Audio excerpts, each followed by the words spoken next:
Good morning, students. Students, in previous module, we have discussed about uses of plane mirror, dispersion of light, and structure of human eye. Today, we are going to discuss about working of the human eye, right? Persistent and power of accommodation and take care of eye. सबसे पहले देखते हैं working of human eye. Let's understand working of human eye by following chart. Light coming from object enter the eye through the cornea and the pupil. जैसे light हमारे eyes में जाएगी तो सबसे पहले कॉर्निया पे गिरेगी और वहां से वो प्यूपिल तक पहुंचेगी. Okay. The lens focus the light rays to form a real inverted highly diminished image on retina. फिर pupil से लाइट पास होगी, राइट हमारे आई बॉल के पीछे क्या है, लेंस प्रेजेंट है, वो फोकस करेगी एंड वो फोकस करके real inverted and highly diminished image कहाँ पे गिराएगी, वहाँ कहाँ पे, राइट रेटिना पे. The sensory cells, rod and cones of the retina get activated and generated electric signal. जैसे लाइट पास होगी, इमेज आएगा रेटिना पे, राइट तो रॉड एंड कॉन जो सेंसरी सेल है वो एक्टिव हो जाएंगे एंड इलेक्ट्रिकल सिग्नल जनरेट करेंगे, right. Optic nerves send electrical signal to the brain and optic nerve है वो इलेक्ट्रिकल सिग्नल को ब्रेन तक पहुंचाएगा.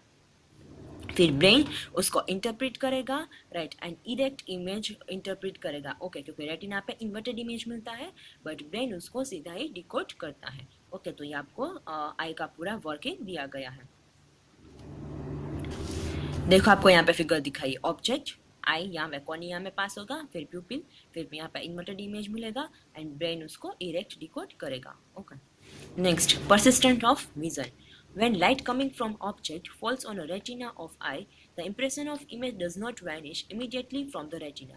देखो जैसे लाइट ऑब्जेक्ट से फॉल हो रही है, रेटिना पे इमेज आ रहा है, ओके, बट उसका जो इमेज है वो तुरंत ही नहीं चला जाता है, मीन्स वैनिश नहीं हो जाता इमीडिएटली रेटिना में से. Okay. The impression of image last for 1/16 of a second. Image retina पे 1/16 सेकेंड यानी कि 1 सेकेंड में 16 इमेजेस प्लेस हो सकते हैं, ऐसे इतना सेकेंड वहाँ पर वो रहता है. So when still stationary image of a moving object are flashed on the eye at a rate faster than 16 image per second, the ray perceives this object, the eye perceives this object as a moving. This is called persistent of vision. देखो इसीलिए कोई stationery image है, right stationery object है, वो moving object की तरह हमारी eyes के सामने फ्लैश होता है बिकॉज वो 16 पर सेकेंड से ज़्यादा टाइम फास्ट से वो हमारी आइज के सामने फ्लैश होता है, मीन्स चला जाता है. ओके. इसीलिए हमारी आई ऐसा परसीव करती है कि वो मूविंग कंडीशन में है, राइट. इसीलिए उसको बोला जाता है परसिस्टेंट ऑफ विजन, राइट. ये सेम कहाँ पे होता है, सिनेमा हॉल में. एक्चुअली जो सिनेमा हॉल में आपको जो मूवी दिखाई जाती है वो क्लिप के फॉर्म में होती है, कितनी सारी क्लिप को अरेंज किया जाता है. ओके. बट वो हमारे आइज के सामने इतना फास्ट मूवमेंट करवाता है, वो 24 पिक्चर्स पर सेकेंड इतना ज़्यादा फास्ट मूवमेंट करवाता है. इट मीन्स कि हमारे रेटिना पे कितने सेकेंड इमेज रहेगा, 1/16 सेकेंड, राइट. तो इतना जो वहाँ पे सिनेमा हॉल में जो क्लिप आपको दिखाई जाती है वो 24 पिक्चर्स पर सेकेंड से इतना फास्ट वो मूवमेंट करवाते हैं. ओके. इट मीन्स कि वो 1.5 गुना ज़्यादा होता है. इसीलिए एक्चुअल में हमें ऐसी सेंस होती है कि वो मूविंग है. ओके. एक्चुअल में वो मूवमेंट नहीं कर रहा है, राइट. एक्चुअल में हमारी सेंस ऑफ कंटिन्यूटी हो जाती है, इसीलिए हमें लगता है कि वो पिक्चर मूव कर रहा है. नेक्स्ट आपको एक्टिविटी दी गई है to show the persistent of vision. उसके लिए क्या करना है, आपको एक कार्ड बॉक्स या वाइट चार्ट पेपर लेना है. वाइट चार्ट पेपर लो या आप कार्ड बॉक्स लो, तो उसके ऊपर वाइट चार्ट पेपर आगे पीछे प्लेस कर देना है और आपको वन साइड बर्ड ड्रॉ करना है, सेकेंड साइड आपको क्या करना है, केज ड्रॉ करना है और यहाँ से आपको स्ट्रिंग पास करनी है. ओके. अभी आपको क्या करना है, स्ट्रिंग से आपको घुमाना है, उसको रोटेट करवाना है. स्टार्टिंग में आप जब स्लोली रोटेट करोगे तो आपको बर्ड एंड केज दोनों सेपरेटली दिखेगा, बट जैसे आप फास्ट रोटेट करना स्टार्ट करोगे तो एक टाइम हमारा आई का ऐसा आएगा कंटिन्यूटी के फॉर्म में, दो जो ऑब्जेक्ट है वो क्या हो जाएगा, ओवरलैप हो जाएगा. इसीलिए आपको ऐसा दिखेगा कि बर्ड है वो केज के अंदर है, एक्चुअल में वो सेपरेट ही होते हैं. Okay. Observation. When cardboard rotates slowly, image of bird and cage is seen separately. When cardboard rotates at faster speed, it appears if bird is inside the cage. Discussion. Image of object lasts for 1/16 second on a retina of eye. When object comes in front of eye, in between this of a period of time, the image new object overlap previous image. You see the image of both object together. देखो इतना second तो हमारे retina पे रहता है, but उससे भी fast अगर हमारे वो आइस के सामने से पास हो रहा है तो इमेज ओवरलैप हो जाता है. Okay. The same happen with the image of bird and cage when you rotate cardboard fast. Conclusion. Thus, we can conclude that due to persistence of vision, bird appear as if it is inside the cage. Right. तो ये concept था persistent of vision का. Next one है power of accommodation. One of the remarkable properties of eye is the ability to eye to observe distinctly in object anywhere from about 25 centimetre to infinite. देखो हमारी ice की capacity होती है वो नज़दीक का 25 सेंटीमीटर एंड दूर का हमारे लेंस का डिपेंड है आपकी लेंस की कितनी कैपेसिटी है, इन्फाइनाइट डिस्टेंस तक आप देख सकते हो. The ability of eye to adjust its focal length so as to see the object located anywhere is called power of accommodation. हमारे आई की लेंस की एबिलिटी होती है फोकल लेंथ को एडजस्ट करने की. ओके वो सबकी डिफरेंट होती है. ओके कई पर्सन को भी नंबर आ जाते हैं तो प्रॉपरली फोकल लेंथ एडजस्ट नहीं करता है हमारा लेंस जो आई में है वो. ओके तो ये जो एबिलिटी है आई लेंस की फोकल लेंथ एडजस्ट करने की जहाँ पर भी ऑब्जेक्ट लोकेटेड है, ओके वो प्रॉपरली फोकल लेंथ एडजस्ट करके देगा तो ही हमें प्रॉपरली दिखाई देगा. राइट तो उस कंसेप्ट को बोला जाएगा, उस प्रॉपर्टी को बोला जाएगा power of accommodation. The minimum distance at which I can see object very clearly without strain. Right. अगर आप मिनिमम डिस्टेंस से आप अपनी आइज से नियर ऑब्जेक्ट है वो क्लियरली देख पाते हो विदाउट स्ट्रेन. आँख को ज़्यादा आपको जोर करने की ज़रूरत नहीं पड़ेगी, विदाउट स्ट्रेन आप नज़दीक देख सकते हो. उसको बोला जाता है नियर पॉइंट ऑफ आई और हमारे आई का नियर पॉइंट है 25 centimetre. The most comfortable distance at which one can see object with normal eye. हम normal eye से सबसे नज़दीक का 25 सेंटीमीटर का देख सकते हैं. In other words, near point is about 25 centimetre. The far point up to which I can see object clearly without strain. Far point means हम दूर का कितना देख सकते हैं हमारी eye clearly without strain. उसको बोला जाएगा far point of the eye. For normal eye, far point is infinite. देखो जो हमारी जो नॉर्मल आई है राइट तो उसका जो फार पॉइंट है वो इनफाइनाइट डिस्टेंस होता है एंड जो नियर पॉइंट है वो 25 सेंटीमीटर होता है. ओके नियर पॉइंट मीन्स हमारी आई विदाउट स्ट्रेन नज़दीक का कितना देख सकते हैं. फार पॉइंट मीन्स हमारी आई दूर का कितना देख सकती है without strain. Next defect of vision in and their correction. यहाँ पे आपको 3 डिफेक्ट के बारे में दिखाया है, myopia, hypermetropia and cataract. Sometime eye में gradually loss its power of accommodation. कई बार हमारी आई का जो लेंस है जो उसकी एबिलिटी है पावर ऑफ अकोमोडेशन है प्रॉपरली फोकल लेंथ एडजस्ट करना चाहे वो क्या हो जाता है ग्रेजुअली लॉस हो जाता है. In such condition the person can not see object clearly and comfortably. इसलिए वो पर्सन ऑब्जेक्ट को क्लियरली एंड कंफर्टेबली नहीं देख पाते हैं.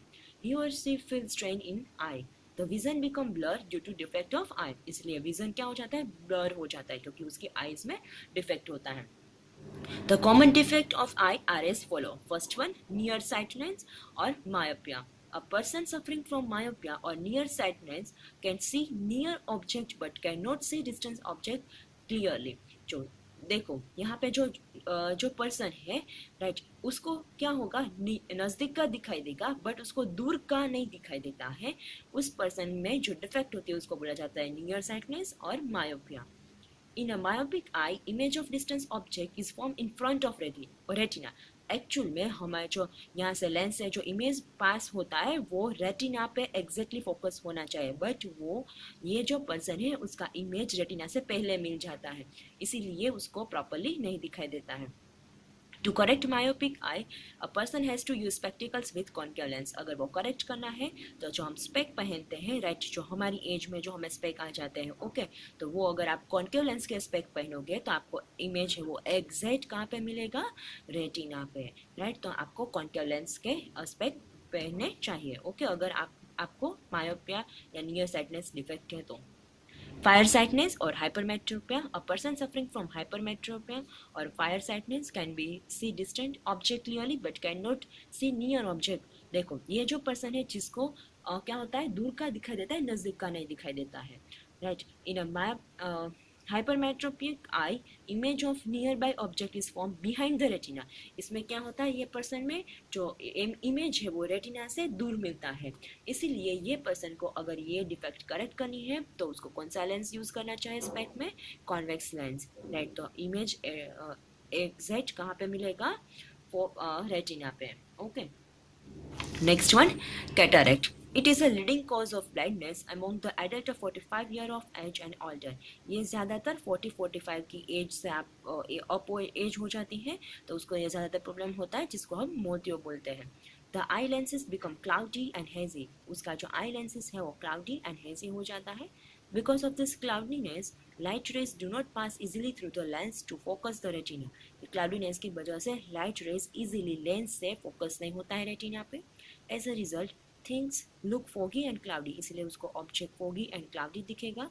People with cloudy eyes lens are said to behave cataract, और ये पीपल को जो डिफेक्ट होती है उसको क्या बोला जाता है, cataract. This defect can be treated by replacing a opaque lens with the new artificial lens. अगर ये डिफेक्ट करेक्ट करनी है तो हमारे जो आईबॉल के पीछे जो लेंस होता है वो रिप्लेस करना पड़ता है, आर्टिफिशियल लेंस वहाँ पे डालना पड़ता है। Advanced and modern technology has made this procedure simply and faster. But अभी nowadays इतना ज़्यादा टेक्नोलॉजी वेल डेवलप हो गया है कि अभी ये जो ऑपरेशन है वो इजीली और कम टाइम में हो जाता है। वो 15 to 20 मिनट का ये टाइम लगता है, राइट। वो लेसर ट्रीटमेंट से अभी पॉसिबल हो जाता है। नेक्स्ट वन, केयर ऑफ आई। आपको आई की कैसे केयर करनी चाहिए। सबसे पहले आपको जब रीड कर रहे हो या राइट कर रहे हो तो आपको स्ट्रेट बैठना चाहिए। नेक्स्ट वन है, आपको कहीं पे कार में या बस में मूवमेंट कर रहे हो तब आपको रीडिंग नहीं करना चाहिए, ओके। एंड आपको सोते सोते रीड नहीं करना चाहिए बिकॉज वहाँ पे आई को स्ट्रेन होता है, ओके। सेकेंड है, हमें डिम लाइट में या ज़्यादा ब्राइट लाइट में भी रीड नहीं करना चाहिए बिकॉज अगर इनसफिशेंट लाइट पास होगी और आप रीड करोगे डिम लाइट में तो आइज को स्ट्रेन होता है एंड हेडेक की प्रॉब्लम हो जाती है, ओके। एंड कई बार रेटिना भी इंजर हो जाता है। नेक्स्ट वन है, आपको टेलीविज़न अगर देख रहे हो तो आपके टेलीविज़न के बीच में ऑलमोस्ट 6 फीट का डिस्टेंस होना चाहिए। नेक्स्ट, हमें हमारा अगर जो हैंड डर्टी है या क्लॉथ डर्टी है, कई बार आपको ईचिंग होती है आई में या कुछ जला गया है तो डर्टी हैंड एंड क्लॉथ का यूज़ नहीं करना चाहिए बिकॉज वो क्या करता है, वो इन्फेक्शन कैरी कर लेता है। इसलिए कोई पार्टिकल्स या कुछ आपके जो डस्ट है वो चला गया है तो आपको नॉर्मल वाटर है वो आइस के अंदर छिड़कना चाहिए। नेक्स्ट वन, आई को फ्रिक्वेंटली आपको क्लीन वाटर से वॉश करना चाहिए। नेक्स्ट वन आपको दिया गया है कि हमें आई को रेगुलरली चेकअप करवाना चाहिए, ओके। एंड अगर स्पेक की रिक्वायर है, डिफेक्ट है, तो वो आपको डॉक्टर का सजेशन लेके आपको स्पेक्टिकल्स यूज़ करने चाहिए। नेक्स्ट, हमें हमारे डाइट में विटामिन ए इंक्लूड करना चाहिए बिकॉज विटामिन ए है जो आप अपनी डाइट में इंक्लूड नहीं करते हो तो उसकी वजह से ही आई में प्रॉब्लम्स होती है। एंड कई बार ऐसे हो जाता है कि हमें लॉन्ग ड्यूरेशन तक अगर चेकअप करवाने नहीं जाते हैं, आई में स्ट्रेन होता है तो कई बार ब्लाइंडनेस भी हो जाता है, okay. In the beginning patient is unable to see properly night और इन डिम लाइट। कई बार ऐसे पेशेंट होते हैं जिसको रात में नहीं दिखाई देता है, नाइट में, एंड डिम लाइट में भी नहीं दिखाई देता है, उसको ये सिम्टम्स दिखने लगते हैं, ओके। तो ये जो कंडीशन है उसको बोला जाता है night blindness. This is follow by extreme dryness of eye. ये क्यों होता है, बिकॉज हमारी आई बहुत ज़्यादा ड्राई हो जाती है, सॉफ्ट एंड क्लाउडी हो जाता है कॉर्निया, इसीलिए लाइट लेंस तक पहुँचेगी ही नहीं। दिस कंडीशन में लीड्स टू कम्प्लीटली ब्लाइंडनेस, और अगर ये कंटिन्यू होगा ऐसे, अगर आप प्रॉपरली चेकअप नहीं करवाओगे रेगुलरली तो आपको ब्लाइंडनेस भी हो सकता है। One should therefore include vitamin A in the diet, इसलिए हमें हमारे डाइट में विटामिन ए इंक्लूड करना चाहिए। विटामिन ए हमें किस में से मिलता है, spinach, right carrot, broccoli, cod liver oil, egg, milk, curd, cheese, butter, fruit, papaya and mango, okay. तो इन सब में से हमें विटामिन ए मिलता है। नेक्स्ट वन, विजुअली चैलेंज और ब्लाइंड पीपल। देखो, जो ब्लाइंड पीपल है उसको विजुअली चैलेंज और ब्लाइंड पीपल दोनों में से कोई भी आप यूज़ कर सकते हो। देखो, ये जो पर्सन है, राइट, जिसको दिखाई नहीं देता है, राइट, उसको हम विजुअली चैलेंज या ब्लाइंड पीपल बोलते हैं।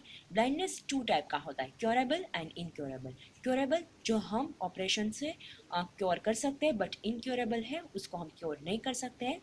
In the case of curable blindness, either cornea or eye lens become opaque due to some disease or defect. कई जो क्योरेबल ब्लाइंडनेस होता है उसमें कॉर्निया या तो आई लेंस ओपेक हो जाता है, जिसको हम सर्जिकल ट्रीटमेंट से चेंज कर सकते हैं। Okay, because of this disease and कुछ डिफेक्ट की वजह से या तो जो लेंस है वो या तो कॉर्निया ओपेक हो जाता है, इसलिए उसको प्रॉपरली नहीं दिखाई देता है। If crystalline lens become opaque, अगर लेंस ओपेक हो गया है तो वो सर्जिकली रिमूव किया जाता है एंड नया वन जो न्यू वन है वो इंसर्ट किया जाता है। एंड अगर कॉर्निया ओपेक हो गया है तो उसको भी सर्जिकली रिमूव करते हैं एंड जो डोनेट होता है उसका ट्रांसफर किया जाता है राइट ग्राफ्टिंग प्रोसेस से। Okay, next, incurable blindness means completely and total loss of vision by birth or in later life due to several disease and cannot be cured। देखो कई बार कैसा होता है, कोई पर्सन बाय बर्थ से blind होता है राइट, तो इट मीन्स कि वो उसका टोटल विजन है वो पहले से ही नहीं उसको दिखाई देता है। और कई बार उसके कुछ कई बार कोई पर्सन ऐसा होता है उसका जो लेटर लाइफ है मीन्स कई बार उसको 40 की कई बार 60 की एज में भी उसको दिखना बंद हो जाता है। तो उसके पीछे जो रीज़न होता है वो कई बार डिजीज़ होता है या कई बार ऐसी डिफेक्ट हो गई है जो लॉन्ग ड्यूरेशन से होता है बट आपने कुछ ध्यान नहीं दिया होता है, तो परमानेंट ब्लाइंडनेस भी हो जाती है एंड वो क्योर नहीं हो सकती है। Next, technological aid for visually challenge people. Nowadays बहुत ज़्यादा टेक्नोलॉजी अवेलेबल है, जैसे हम पढ़ते हैं, हम रीड करते हैं, टॉकिंग करते हैं, कंप्यूटर यूज़ करते हैं, तो उसके लिए भी ये सारी चीज़ें अभी नाउअडेज आ रही है। सबसे पहले है Braille system. Visually challenge people can read a book printed in a Braille. देखो जो जैसे हमारी बुक कैसे होती है सेम वैसे उसकी भी बुक होती है राइट। इसमें डॉट्स होते हैं जो रेजिंग डॉट्स होते हैं, तो वो लोग क्या करते हैं ऐसे फिंगर से टच करते हैं तो उसको अल्फ़ाबेट पता चल जाता है कि ये डी है या ई है या एफ है या जी है राइट। तो ये जो बुक प्रिंटेड होती है उसको ब्रेली सिस्टम बोला जाता है। Braille is a system of representing character by raising dot, combination of raise dot in a 6 dot cell. देखो ये सेल का कॉम्बिनेशन होता है सिक्स का, उसमें से जो डेट रेज होता है उससे उसको पता चल जाता है ए में 1 है, बी में 2 है, सी में 2 है राइट। तो ऐसे हॉरिजॉन्टल एंड वर्टिकल जैसे वो फिंगर से टच करेंगे तो उसको पता चल जाएगा वो कौन सा कैरेक्टर है। The characters are read by touching them with the fingers. This system was invented by Louis Braille। ये सबसे पहले किसने इन्वेस्ट की थी? लुइस ब्रेली नाम के साइंटिस्ट हैं। Who lost his sight when he was a child। जब वो छोटे थे तभी उसकी आईज जो आई साइट है वो चली गई थी। Book and periodic table are available in Braille for a visually challenge people. इसलिए उसने बुक प्रिंटेड की ब्रेली सिस्टम वाली राइट। एंड अभी नाउअडेज पीरियडिक टेबल, आप केमिस्ट्री में पीरियडिक टेबल यूज़ करोगे ना, वो पीरियडिक टेबल भी विजुअली चैलेंज पीपल के लिए अवेलेबल होता है। The present system was adopted in 1932। There is a Braille code for a common language, but अभी नाउअडेज ब्रेली कोड भी अवेलेबल होता है कॉमन लैंग्वेज के लिए, मैथमेटिक्स के लिए, साइंटिफिक नोटेशन, साइंटिफिक फॉर्मूला के लिए right. Many Indian languages can be read with the help of this system and वो जो पीपल है जो हमारे इंडियन लैंग्वेजेस है, गुजराती है, हिंदी है, तो वो ये जो कॉर्ड्स है उसका यूज़ करके रीड कर सकते हैं। Second one, white cane। blind people use white cane with red tip to improve mobility। ये जो blind people होता है एक्चुअली वो जब white cane means white stick and जो नीचे का पोर्शन होता है वो रेड कलर का होता है, ये जब लेके निकलते हैं तो उसको चलने में मोबिलिटी मीन्स चलने में ईजी रहता है। they use this cane to detect obstacle on this way while walking। और ये जब वॉकिंग करता है तो वो ऐसे ऐसे घुमाते हैं, अगर कई बार ऑब्स्टेकल आ जाता है तो ये पोर्शन मेटल का होता है, वो उसके साथ स्ट्राइक हो गए तो वो उससे क्या हो जाता है कि उसको पता चल जाता है कि यहाँ पे ऑब्स्टेकल है। With this cane they travel safe, confidently and independently at home and in the community। Okay, next, talking device। Visually challenged people may use talking equipment such as a talking thermometer, talking watches, talking clocks, talking calculator and talking compasses। Nowadays जो visually challenged people है उसके लिए क्योंकि उसको दिखाई नहीं देता है राइट, तो वो सुनने से ज़्यादा गेन करते हैं, इसीलिए अभी nowadays talking watches है, क्लॉक है, कंपास है, कैलकुलेटर है, थर्मोमीटर है, ऐसे सारा इंस्ट्रूमेंट अवेलेबल है जिससे वो एक दूसरे से टॉक कर सकते हैं, वो एक दूसरे का सुन सकते हैं, प्लस वो हमारा भी सुन सकते हैं right. Next, computer. Nowadays personalized computer are available। These are visually challenge friendly। Several software like Olux and Adrian Nobix are developed specially for visually challenged people. Okay, कुछ जो सॉफ्टवेयर के आपको नाम दिए गए हैं वो स्पेशली कंप्यूटर में विजुअली चैलेंज पीपल के लिए यूज़ किया जाता है। वहाँ पे स्क्रीन रीडर होता है, राइट। वो क्या करेगा, जो इंफॉर्मेशन नेट में होती है वो स्क्रीन रीडर में रिकॉर्ड हो जाता है, राइट, वो ट्रांसलेट हो जाता है एंड स्क्रीन रीडर से वो वॉइस के फॉर्म में इंटरप्रेट होता है। They are developed specially for visually challenged so that they can access information available on internet. Screen reading software enable visually challenged use to mainstream computer application include the internet. Okay, तो इसमें जो written portion होता है text to speak, it means कि जो text होता है वो screen reader interpret करता है and वो क्या होता है speaking के form में उसको सारी इंफॉर्मेशन मिल जाती है जो हमें इंटरनेट में अवेलेबल होती है वो। ओके, तो उसके लिए स्पेशल सॉफ्टवेयर अवेलेबल होता है। Next one, radio reading services. There are over 100 radio reading services through the world. They provide reading from periodical over radio to visually challenge people. देखो, क्योंकि वो रीड नहीं कर सकते इसीलिए रेडियो रीडिंग सर्विसेज अवेलेबल है। कई यूनिवर्सिटीज़ है, कम्युनिटीज़ है, राइट। उसमें क्या करता है, नरेटर स्पेशली रेगुलरली जो न्यूज़पेपर है, मैगजीन्स है, बुक है, वो पीरियोडिकली रीड करते हैं जिससे विजुअली चैलेंज पीपल को सारी इंफॉर्मेशन मिल जाती है। ओके, तो ये टेक्नोलॉजिकल एड दिया था विजुअली चैलेंज पीपल के लिए। तो इसी के साथ ही हमारा चैप्टर नंबर 16 यहाँ पे ख़त्म होता है। Okay student.